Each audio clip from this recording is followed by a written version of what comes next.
우리가 지금 성령에 대해서 10월 한 달 동안 계속 말씀을 묵상하고 있습니다. 성령 하나님께서 오늘날 이 시대는 성령의 시대예요. 예수님이 오신 세대가 있지만 지금 시대는 성령의 시대죠.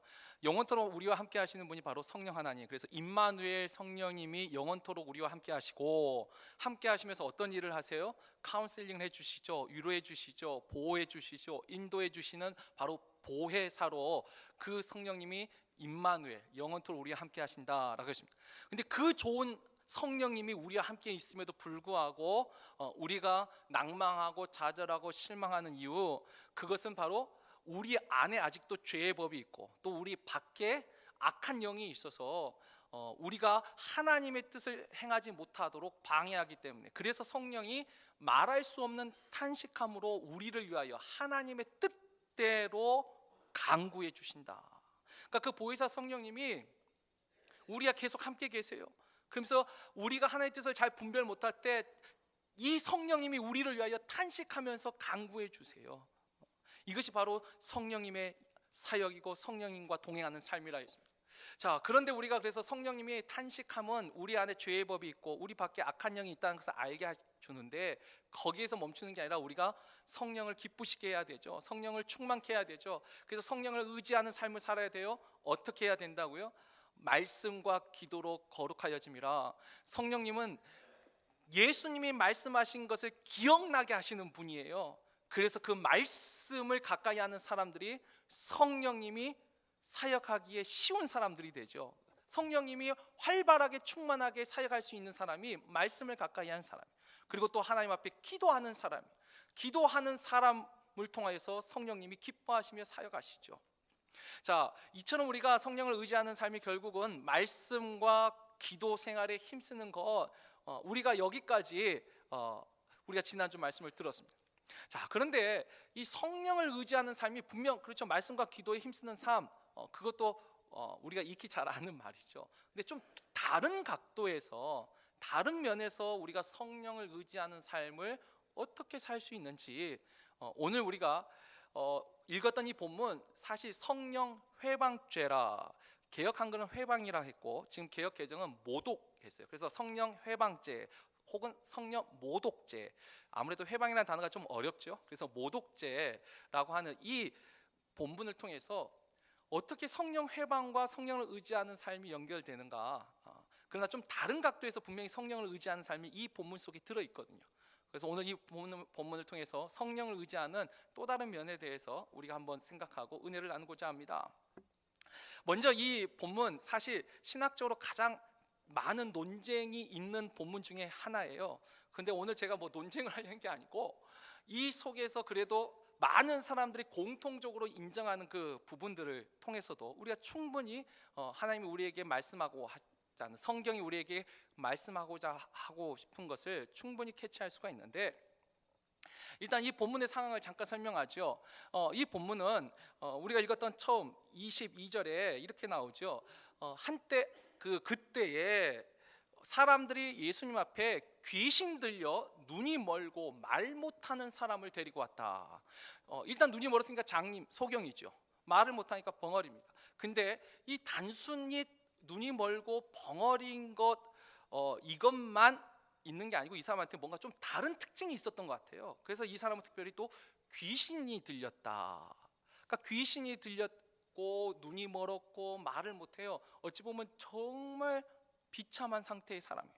근데 이 사람을 데려왔는데 예수께서 고쳐주신 거예요. 귀신을 쫓아내고 눈을 띄워주고 말을 하게 해준 거예요. 직접 안 보니까 별로 놀라지 않죠. 지금 우리의 반응, 그래. 그러나 이걸 직접 본 사람들 진짜 서프라이즈, 정말 놀란 거예요. 너무 충격적이었어요. 아니, 소경이 눈 뜨는 그것만 해도 놀래요. 말 못한 사람이 말하는 것도 그것만으로도 놀래요. 귀신 들린 사람이 쫓아내는 것도 그것만으로 놀래요. 근데 이 세 가지가 다 함께 있는 사람이 깨끗하게 고침을 받았어요. 얼마나 놀라워요. 자, 그 놀라운 광경을 보고 일반적인 반응, 보통 사람들의 반응은 어떠죠? 자, 23절에 보면 무리가 다 놀라 이르되 이는 다윗의 자손이 아니냐. 자, 근데 이 유대인들에게 있어서 다윗의 자손이라는 표현은요, 곧 메시아라는 말이에요. 그들에게서 다윗의 후손은 지금 다윗 왕가의 왕족을 의미하지 않고 그들이 지금 기다리고 있는 메시아, 이 사람이 메시아가 아니냐, 이 예수가 메시아가 아니냐, 하나님이 보내신 사람이 아니냐, 이게 일반적인 반응이에요. 실제로 이 메시아에 대해서 예언을 수많은 선지자들이 예언을 했는데, 어쨌든 그 시기상으로 가장 일찍한 이사야 선지자의 예언을 잠깐 보자면, 이사야 42장 7절 말씀 우리 다 같이 읽겠습니다. 내가 눈먼 자들의 눈을 밝히며 갇힌 자를 감옥에서 이끌어내며 흑암에 앉은 자를 감방에서 나오게 하리라. 아멘. 이사야뿐만 아니라 수많은 선지자들이 눈먼 자들이 눈을 뜨고 말하지 못한 사람이 말을 하게 되고 포로에게 자유, 그 신원의 날을 선포하는 게 바로 메시아거든요. 자, 그런 메시아를 기다리고 있는데 예수가 지금 그 일을 한 거예요. 그러니까 일반적인 사람들은 다 이 사람이 바로 우리가 기다리던 다윗의 자손, 바로 메시아가 아니냐, 이 사람이야말로 하나님이 보낸 사람이 아니냐, 이게 일반적이에요. 그런데 이 중에 특별한 사람들이 있었어요. 그 밑에 24절에 보면, 자, 바리새인들은 그런데 이 일을 듣고 이르되 이가 귀신의 왕 바알세불을 힘입지 않고는 귀신을 쫓아내지 못하느니라 하거늘. 그 일을 보고 어떻게 말하냐면, 이 예수가 귀신을 쫓아낸 거, 그러니까 눈 멀고 벙어리 된 거 그것도 쏙 빼고 일단 귀신 쫓아낸 건 귀신의 왕 바알세불을 힘입어서 했다는 거예요. 여러분, 바알세불 좋게 말했는데 쉽게 말하면 사탄이죠. 사탄을 힘입어서, 사탄을 의지해서 귀신을 쫓아냈다. 그러면서 우리가 이 똑같은 본문을 기록한 마가복음 3장 30절 말씀을 보면은 심지어 뭐라고 말하냐, 이는 그들이 말하기를 더러운 귀신이 들렸다. 예수 보고 귀신이 들렸다, 귀신 쫓아낸 사람 보고 귀신이 들렸다 말을 하고 있는 거예요. 자, 예수님이 이와 같은 바리새인의 말을 듣고 예수님이 일단 자신의 논리적인 이야기를 합니다. 세 가지 이야기를 하시는데, 첫 번째 25절 26절로 다시 돌아가 보면 예수께서 그들의 생각을 아시고, 일단 주님은 사람의 중심을 보는 건 오직 하나님만이 하실 수 있는데 주님은 그들의 생각, 마음의 중심을 보셨어요. 일단 아셨어요.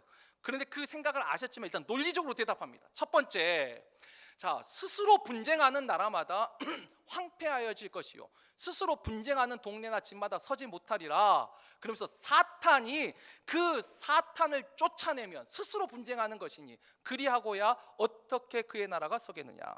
아까 바알세불이라 했지만 주님도 정확하게 알았어요. 지금 너희가, 이 바리새인이 뭐라고 하냐면, 하나님을 지금은 의지하고 귀신을 쫓아내고 눈먼 자를 눈뜨게 하고 말 못한 사람을 말하겠는데, 예수님이 지금 하나님을 의지하는 사람인데 이 바리새인들은 예수님도 비방하는 거예요. 저는 사탄을 의지하는 사람이라. 사탄을 의지하고 귀신을 내쫓았다. 예수님이 이렇게 말하는 거죠.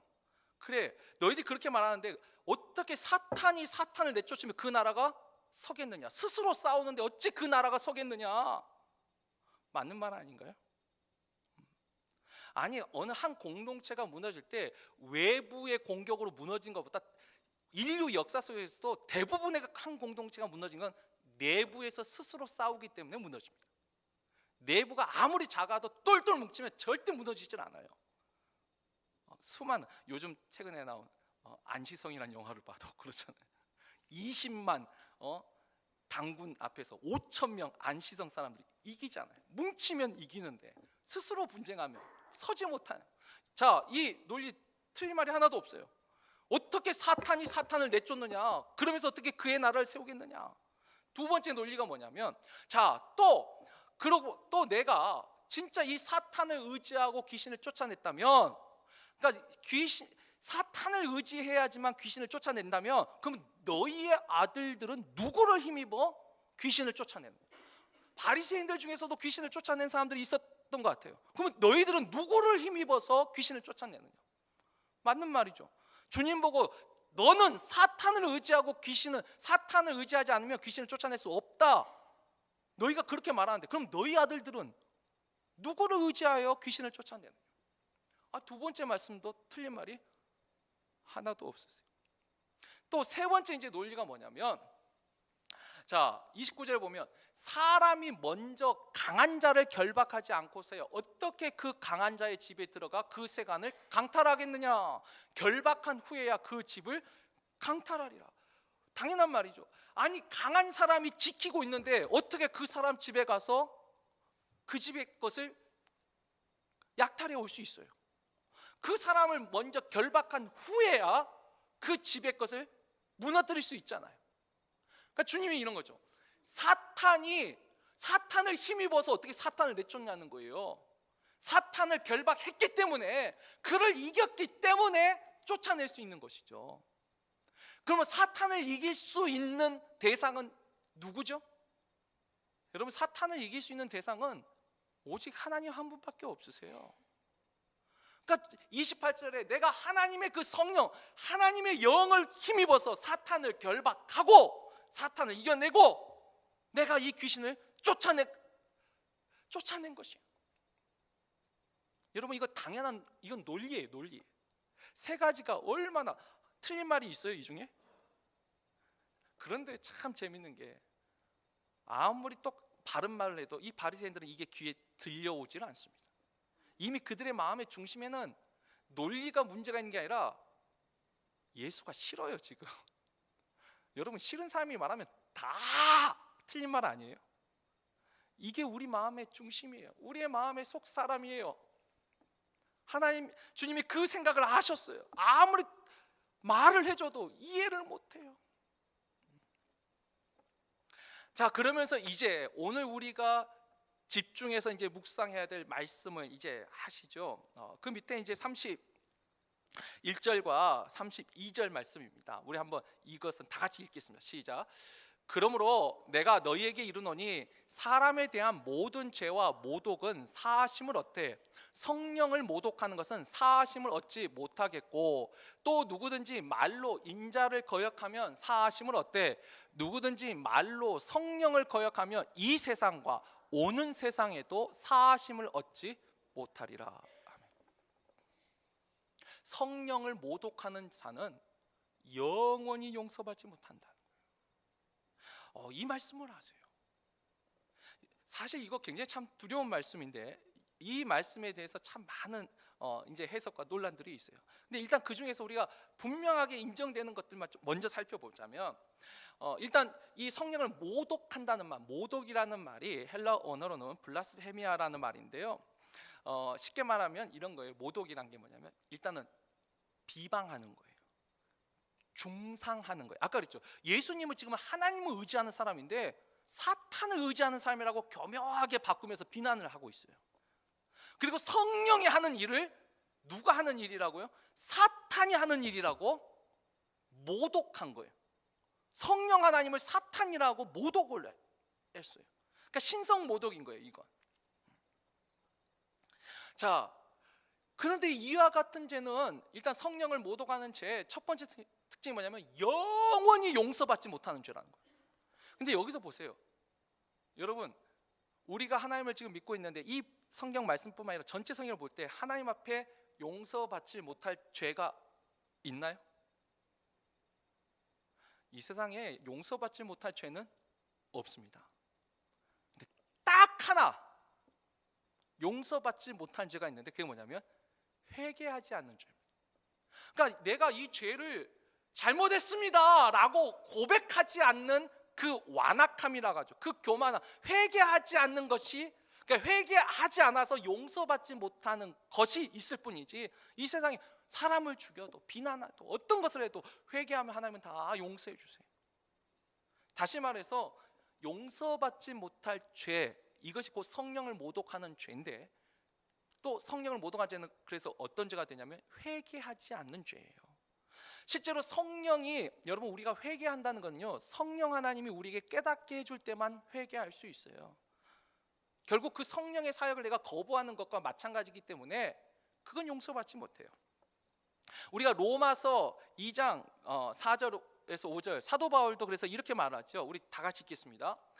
혹 내가 하나님의 인자하심이 너를 인도하여 회개하게 하심을 알지 못하여 그의 인자하심과 용납하심과 길이 참으심이 풍성함을 멸시하느냐. 다만 내 고집과 회개하지 아니한 마음을 따라 진노의 날 곧 하나님의 의로우신 심판이 나타나는 그날에 임할 진노를 내게 쌓는도다. 여기 보면 고집과 회개하지 않은 마음이, 모든 죄를 회개하면 하나님은 저는 미쁘시고 의로우사 우리가 우리의 죄를 자백하면 우리의 죄를 사하여 주실 것이요 분명히 다 용서해 주세요. 그러나 고집 부리면서 회개하지 않은 마음은 진노만을 받을 뿐이에요. 회개하지 않는 마음이 성령을 모독하는 죄예요. 영원히 용서받지 못하는 죄예요. 두 번째, 이 성령을 모독하는 죄가 어떤 말이냐면 정확하게 말하면 성령의 사역을 비난하는 죄입니다. 자, 오늘 우리가 읽었던 본문 33절로 가죠. 33절 가보면 갑자기 이런 말씀을 하세요. 나무도 좋고 열매도 좋다 하든지 나무도 좋지 않고 열매도 좋지 않다 하든지 하라. 그 열매로 나무를 아느니라. 왜 갑자기 열매 얘기가 나오죠? 자, 이런 겁니다. 여러분 보세요. 눈먼 사람이 눈을 떴어요. 말 못한 사람이 말을 했어요. 귀신 들려 이상한 행동을 하던 사람이 귀신이 나가고 정상인이 되었어요. 자, 이 열매, 이 일을 보시면 이거 선한 거예요, 나쁜 거예요? 정말 양심적으로 이게 선한 거예요, 나쁜 거예요? 이것도 모를 정도로 우리의 양심이 더러워졌나요? 이건 선한 일이에요. 이건 분명히 이 열매는 좋은 거예요. 그런데 이 바리새인들 지금 뭐라고 말하냐면 이 열매는 좋은 걸 자신도 알고 있어요. 지금 모르는 게 아니에요. 알아요. 그런데 예수는 사탄을 의지하는 사람이라고 비난하는, 나무는 나쁘다고 말하는 거예요. 주님이 말하는 거죠. 열매가 좋으면 나무도 좋다라고 말하라고. 그리고 열매가 나쁘면 나무도 좋지 않다라고 말하라고. 근데 우리들은 어떡하죠? 나무가 좋지 않은데도 열매는 좋다라고 말을 할 때가 있어요. 왜? 내가 좋아하니까. 나무가 좋은데도 열매는 나쁘다고 말해요. 왜? 내가 싫어하니까. 제가 무슨 말을 하는 거죠? 왜 나무와 열매를 각각 다르게 말하죠? 내가, 내 마음이 중심이 있어서 이걸 왜곡하는 거죠. 틀어놓는 거예요. 지금 주님이 말하는 거죠. 열매가 좋으면 나무도 좋다라고 말하라고. 너희의 그 마음에 그 비뚤어진 내 고집과 회개하지 아니하는 그 완악한 마음으로 바꾸지 말라는 거예요. 나무가 좋지 않으면 열매도 좋지 않은 거예요. 그렇지 않아요? 너무나도 당연한 말씀이에요. 너무나도 당연한 말씀. 근데 바리새인들은 지금 그렇게 하지 않아요. 이 성령의 분명한 열매를 보고도 예수를 사탄을 의지하는 사람이란 말이에요. 우리가 요한복음 11장에 우리가 너무나 잘 아는 나사로가 부활한 사건이 있어요. 여러분, 죽은 자가 다시 살아나는 거 그 누구만이 할 수 있어요? 대부분의 일반적인 사람들은 그 일을 다 하나님만이 하실 수 있는 일이라 믿고 하나님께 영광을 돌렸어요. 근데 여러분, 요한복음 11장 마지막 절에 보세요. 바리새인들은 그 일 이후에 예수를 죽이기로 그때부터 의논을 시작합니다. 그 놀라운 일을 보고도, 하나님이 하시는 일을 보고도 예수를 죽여야겠다고 결정을 하고 의논을 해요. 이제는, 그때는 혼자 미워하는 수준이 아니라 의논을 해요. 모의를 시작해요. 지금 주님이 말씀하신 건 이 성령의 사역을 비난하는 죄가 곧 성령을 모독하는 죄라. 이 죄는 영원히 용서받지 못한다 말씀하고 계세요. 지금 제가 말한, 그죠? 영원히 용서받지 못한 죄는 곧 회개하지 않는 죄요, 또 성령의 사역을 비난하는 죄라. 여기까지는 이제 대부분 이 논쟁에서 거의 다 일치하는 부분입니다. 근데 이제 여기서 이제 우리가 한 번 더 좀 더 깊게 묵상해야 될 부분, 이 부분은 이제 좀 논쟁이 있지만 그래도 우리가 좀 짚고 넘어갈 필요가 있을 것 같아요. 다시 돌아와서 이 영원히 용서받지 못하는 죄, 성령을 모독하는 죄에 대해서 일단 우리들, 여러분들이 잘 아는 분 예를 들게요. 빌리그레암 목사님 같은 경우는 이건 구원받지 못하는 사람들의 죄라, 맞죠? 용서받지 못하니까 구원받지 못한 사람 죄예요. 그래서 이 죄는 불신자의 죄라, 신자들은 결코 이와 같은 죄를 짓지 않는다라고 말씀하세요. 어떻게 보면 이게 또 맞는데, 근데 이 부분에 있어서는 이제 많은 분들이 이 부분은 좀 잘못됐다라고 해요. 왜냐하면 일단 바리새인들, 지금 여기서 말하는 바리새인들이 하나님을 모르는 사람들이 아니라는 것이에요. 이들은 분명히 하나님을 아는 사람들이에요. 그리고 또 하나, 우리가 아는 그 불신자들은요, 불신자들은 우리가 하나님을 믿게 되는데 이게 우리 의지로 믿었나요?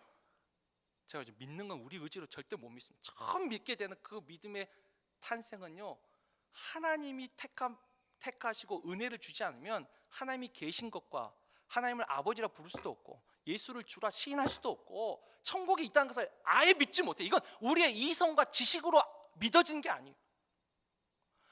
우리가 저항할 수 없는 불가항력적인 은혜로 우리가 믿게 된 거예요. 불신자는요, 그럼 뭐죠? 우리는 이것을, 불신자들은 하나님이 내버려 두신 거예요. 우리가 이걸 육이라고 해요. 그 죄악 가운데 내버려 둔 거예요. 다시 말하면 이 불신자들은 하나님을 알지 못해요. 알지 못하는 사람이 어떻게 모독을 합니까? 그래서 우리가, 그리고 또 하나, 불신자들은 그러면 이 불신자들의 죄라면 알지 못하는 영원히 용서받지 못한다는데, 분명히 여러분 불신자들 중에서요 하나님을 믿는 사람이 있어요. 그 죄를 회개하고 돌아서는 사람들이 있어요. 성령이 회개케 할 때 거기에 회개하고 나는 예수를 내 구주로 영접합니다 하고 돌아서는 사람들이 있잖아요. 그래서 우리가 이건 불신자들의 죄는 아니라고 봅니다. 칼빈도 분명히 기독교 강요에서 이 부분에 했을 때 이거는 아는 사람들, 신자의 죄라고 말을 합니다. 이건 믿는 사람들 가운데 짓는 죄예요. 성령을 모독하는 거. 불신자는 아예 모르니까, 모르는 상태에 있는 거고, 아는 사람이 짓는 죄예요. 자, 그러면 아는 사람, 그 믿는 사람들이 또 짓는 죄라고 할 때, 빌그램 목사님이 이렇게 하고, 또 우리 근처에 있는 이 존 메가더 목사님은 이 성령 회방죄는 이 땅에 오신 예수 그리스도가 성령의 일을, 하나님의 일을 행하시는 것에 대한 비난한 죄, 그 죄에만 해당하는 죄로, 그 예수님이 이제 하늘 올라가셨잖아요. 그러니까 이제는 사라진 죄라는 거예요. 이건 예수님 당시에만 있던 특별한 죄라는 거죠. 그런데 여기에 대해서도 이제 많은 분들이 또 다른 의견을 내요. 그래서 이 존 메가더 목사님은 그렇다면 성령의 역사가 오늘날에는 없느냐? 오늘날도 성령의 역사는 있는데, 그래서 존 메가더 목사님은 특별히 성령에 대해 사역에 대해서 좀 좁은 그 견해를 가지고 계세요. 그래서 성령의 은사도 이 예수님 당시 초대교회 때로 한정되었다, 이제 끝났다라고 말씀하세요. 그러니까 성령의 사역이 그러니까 성령 회방죄가 예수님 시대에만, 그때만 있었고 지금은 없다가 되는 거죠. 그러나 오늘날 이 시대에도 여전히 성령은 역사하신다는 거예요. 여전히 이와 같은 일들이 일어나고 있다라는 거죠. 또 우리가 믿는 이 장로교에서도, 이 전통적인 올해 이 장로교에서도, 그럼 이 죄는 그럼 뭐냐면 불신자의 죄가 아니라는 거예요. 이것도 불신자의 죄는 아니에요. 그런데 그렇다고 신자의 죄도 아니다. 왜? 하나님이 한 번 택하신 사람은 절대로 용서받지 못할 죄가 없기 때문에. 그러면 불신자의 죄도 아니고 신자의 죄도 아니면 누구의 죄냐? 가라지의 죄다라고 해요. 그러니까 거짓 성도인 것 같지만 결국 하나님 앞에 택함 받지 못한, 교회 안에 섞여 있는 가라지들이 짓는 죄, 그래서 용서받지 못한 죄라 그래요. 뭐 사실 예전에 저도 그와 같은 견해를 가지고 있었는데 늘 저 안에도 이 고민이 있었어요. 그렇다면 우리 가운데 누군가는 가짜라는 거죠. 근데 하나님의 부르심, 하나님의 그리고 제가 이렇게 예수를, 성령이 하나님의 영이 아니시면 예수를 주라 시인할 수 없어요. 성령이 아니면 하나님을 아버지라 말할 수 없어요. 저는 그 부르심에 있어서 의심한다는 것 자체가 너무 갈등이 되더라고요. 내가 혹시 가짜가 아닌가? 저는 그래서 저의 믿음은 예수를 주라 시인하고 하나님을 아버지라 부르는 모든 사람은 저는 하나님이 택한 받은 구원받은 백성으로 저는 믿습니다. 저는 그걸 믿어요. 가짜 성도로 내가 진짜인가 가짜인가 고민하지 않기로 했습니다. 저는 어떻게 하냐면 그렇게 하나님 앞에 부름받은 그 사람들 중에 마음이 점점 완악해지므로 하나님의 성령을 거역하는 사람들이 있다라고. 실제로 우리가 이 구약과 신약의 말씀 한번 살펴보죠. 구약에서도 민수기 15장 27절 31절 말씀 우리 다 같이 한번 교독하겠습니다. 제가 먼저 읽겠습니다. 만일 한 사람이 부지 중에 범죄하면 1년 된 암년소로 속죄제를 드릴 것이요,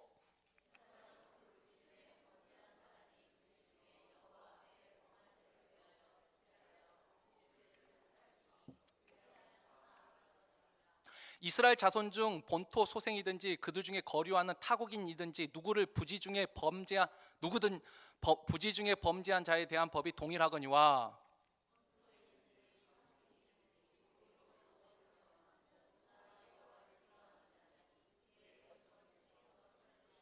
다 같이. 그런 사람은 여호와의 말씀을 멸시하고 그의 명령을 파괴하였은즉 그의 죄악이 자기에게로 돌아가서 온전히 끊어지리라. 아멘. 이건 지금 이방인들에 대한 말씀이 아니고 믿는 택함 받은 백성 중에서도 뭐죠?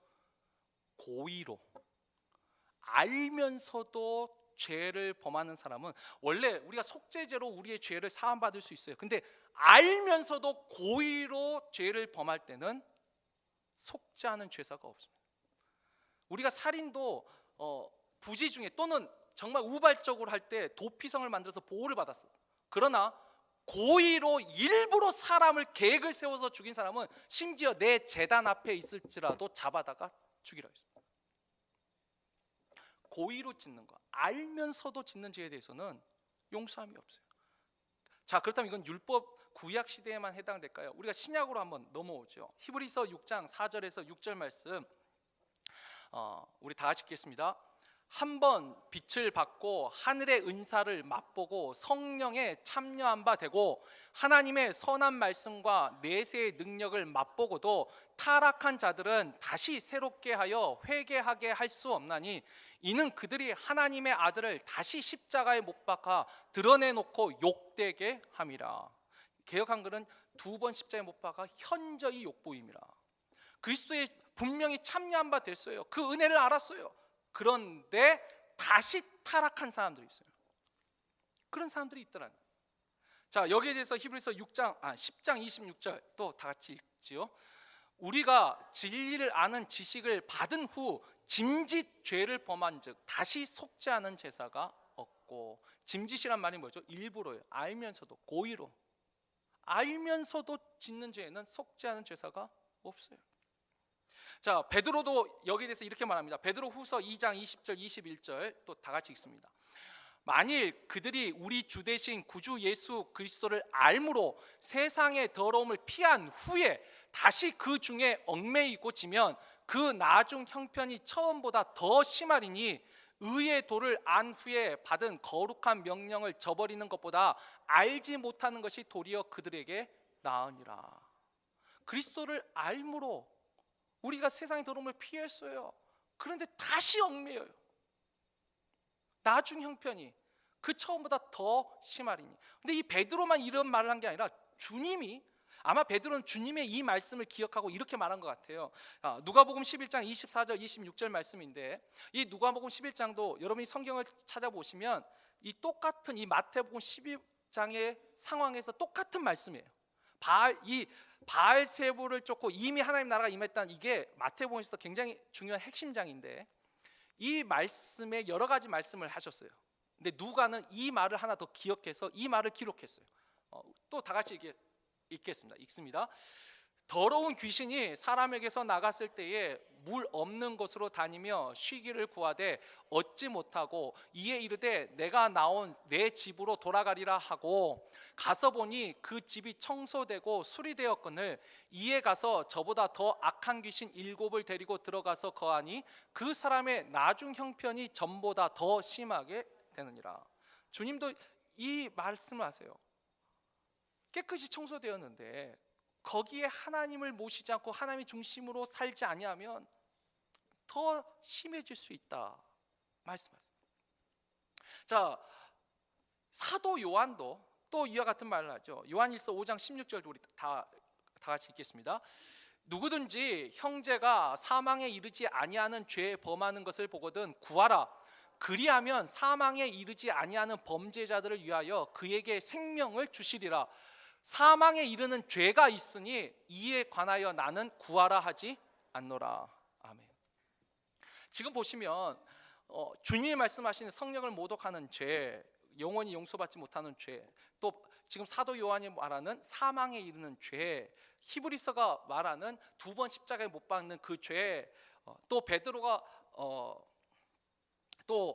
말하는 하나님을 의지하지 않는 죄. 자, 이 모든 게 다 각각 다른 죄를 얘기하는 게 아니라 똑같은 죄를 얘기하는 거예요. 지금 용서받지 못하는 사망에 이르게 하는 그 죄가 있더라는 거예요.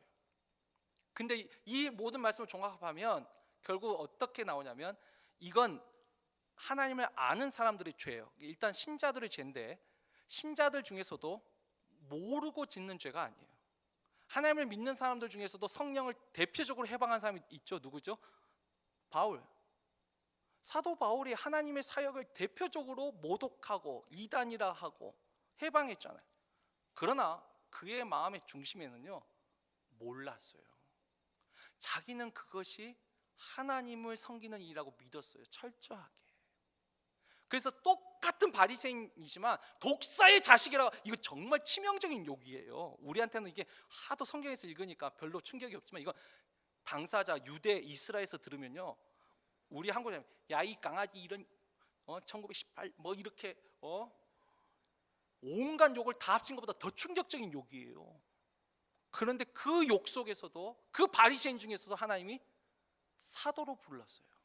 적어도 그의 중심에는 정말 몰랐어요. 모르고 한 신자의 죄는요, 예수님이 십자가에 못 박히실 때 하신 기도가 있죠. 아버지여 저들의 죄를 용서하옵소서. 그들이 자기 하는 일을 알지 못하나이다. 모르고 할 때는 용서받을 수 있어요. 나중에 깨달을 때 회개하면 되니까. 근데 문제는 아는데 알면서 고의로 짐짓 일부러 범하는 죄는 이게 곧 성령을 모독하는 죄요, 사망에 이르게 하는 죄요, 영원히 용서받지 못하는 죄가 된다는 것입니다. 자, 여기까지 하면 성령을 모독하는 죄 정말 무섭구나, 절대 용서받지 못하는 죄구나, 우리가 이렇게 생각할 수 있어요. 그런데 오늘 제가 설교 제목을 성령 회방 죄라고 적지 않고 성령을 의지하는 삶이라고 설교의 결론이 우리 성령 모독죄를 두려워해야 돼요, 그 죄를 범하면 안 됩니다, 여기에 지금 저는 초점을 두고 싶지는 않아요. 왜냐하면 여기에 초점을 둘 때 뭐 여러 가지 또 잘못된 얘기가 있지만 제가 한 2가지만 말씀을 드릴게요. 하나는 예전에 그렇죠, 성령을 모독하는 죄가 아까 회개하지 않는 죄라고 했어요. 그 다음에 또 하나가 성령의 사역을 비난하는 죄예요. 그럼 성령의 그럼 사역이 무엇이냐, 이것 가지고 또 참 많은 논쟁이 있어요. 근데 이것을 잘못하신 분들이 이런 말씀하신 적이 있어요. 예전에 한국교회에서 교회에서 목사가 하려는 일을 방해하고 비난하면 성령 해방죄라, 절대 용서받지 못한다. 여러분 이 말이 맞을까요, 틀릴까요? 여러분 틀렸죠. 잘못 가르친 거죠. 아까 그랬죠, 성령 하나님의 영을 모독하는 거죠. 아까 심지어 예수님도 인자를 모독하는 죄도 사함을 얻어요. 사람하고 연관시킨 죄가 아니에요.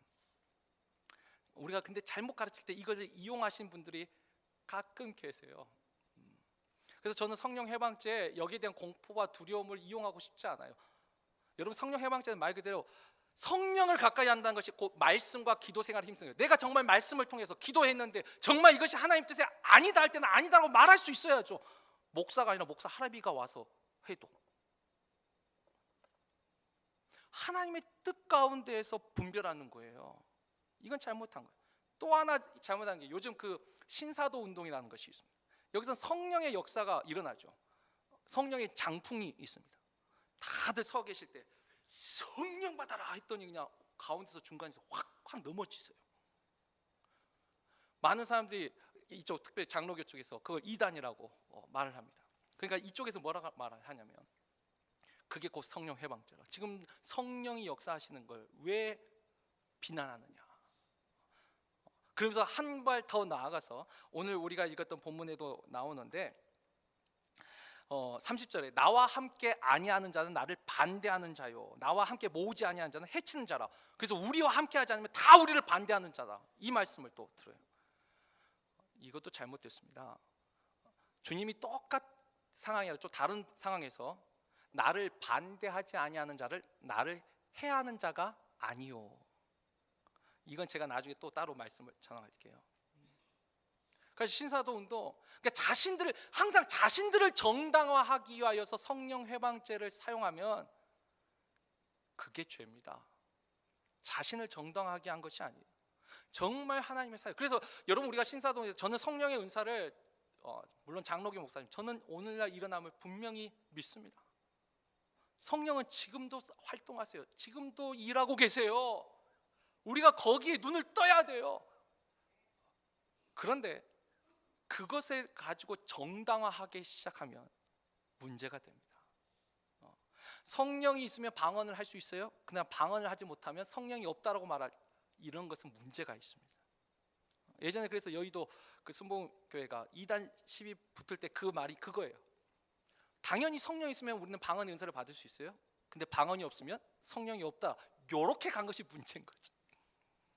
저는 성령 해방죄를 이것을 가지고 이것은 이러니까 두려움과 공포를 주는 게 아니라 여러분 처음에 제가 뭐라고 말씀드렸죠? 성령을 의지하는 삶이 말씀과 기도에 힘쓰는 삶이에요. 그러나 또 다른 한 면에서는 뭐냐면 우리가 성령의 사역을 비난하거나 모독하지 않으려는 근신함, 두려움, 이 두려움이 공포의 이런 세상의 두려움이 아니라 근신에 가까운 그 두려움을 우리가 가지고 있어야 된다.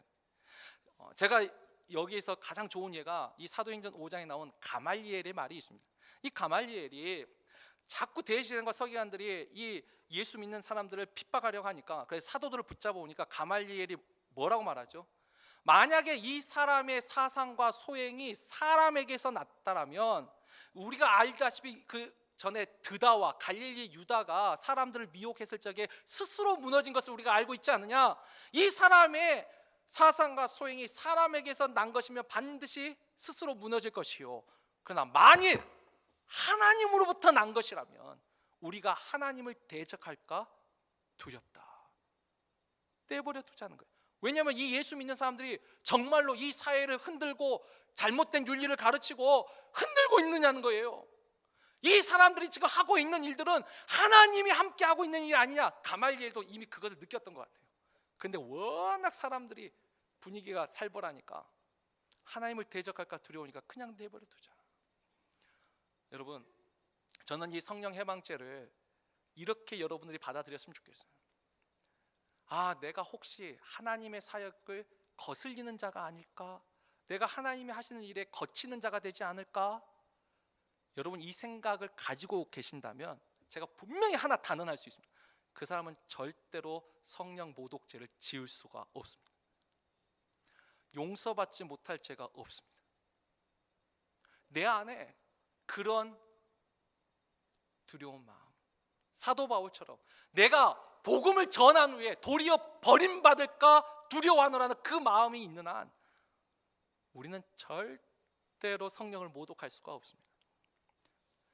말씀과 기도에 힘쓰세요. 그리고 마음 한구석에 내가 혹시 하나님의 일에 거치는 사람이 되지 않을까? 아까 스스로 분쟁하는 나라가 망해요. 내가 혹시 하나님의 나라를 분쟁함으로 흔들고 무너뜨리고 있지 않은가?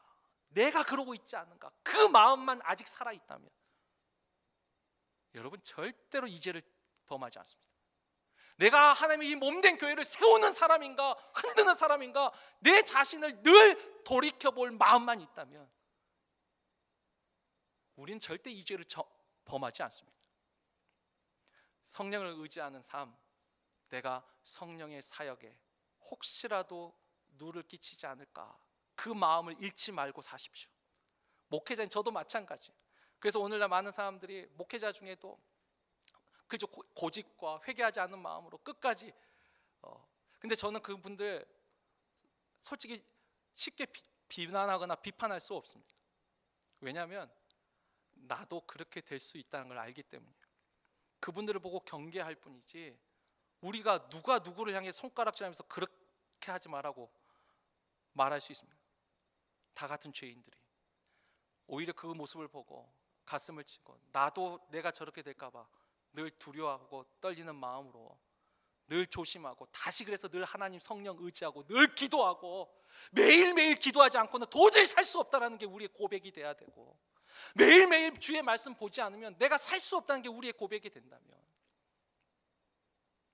우리 모두는 다 하나님의 택한 백성. 우리가 연약해서 아까 탄식하실 때는 있어요. 연약해서 넘어질 때가 있어요. 늘 잘할 수 있는 게 아니에요. 우리는 실수가 많은 사람이에요. 연약한 사람이에요. 늘 넘어져요. 그래도 다시 하나님 앞에 회개하고 주님 나를 불쌍히 여겨주세요. 늘 하나님 의지하고 산다면 우린 결코 성령을 모독할 수가 없어요. 늘 붙잡고 사니까. 오늘 이 말씀 성령 해방자에 대한 그 두려움, 내일에 반대하면 성령 해방, 이런 교만한 말이 아니고 또 나와 함께 하지 않으면 나를 반대하는 사람이 이런데 이 말씀을 사용하는 게 아니라 그걸 우리 마음속에 늘 두렵고 떨린 마음으로 우리의 구원을 이루어가는데 늘 한 표대로 삼으시고 늘 성령 앞에서 근신하며 살아가는 우리 모두가 되기를 주의 이름으로 축원합니다.